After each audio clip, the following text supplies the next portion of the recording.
So here I have a Simulink model, button speeds, button lights, and what I have here is a function which controls not only RGB LED but also the motors on the Mini-Q robot according to which button is pressed.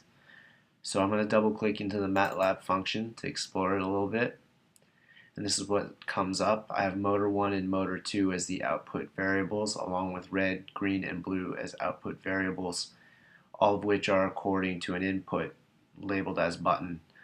So you can see that if button 1 is pressed, motor 1 and motor 2 are set to 40.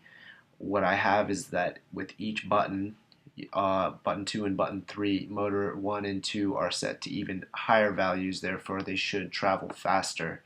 What I also have is, depending on which button is pressed, the output value for a particular color changes. So with button 1 it should be green, button 2 it should be red, and button 3 it should be blue.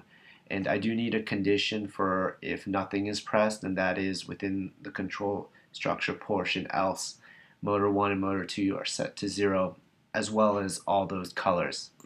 Make sure whenever you create a function that you close it out correctly by using end.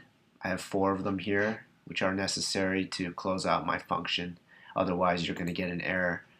So I'm going to go ahead and run this model now by pressing the play button, and let's see what happens.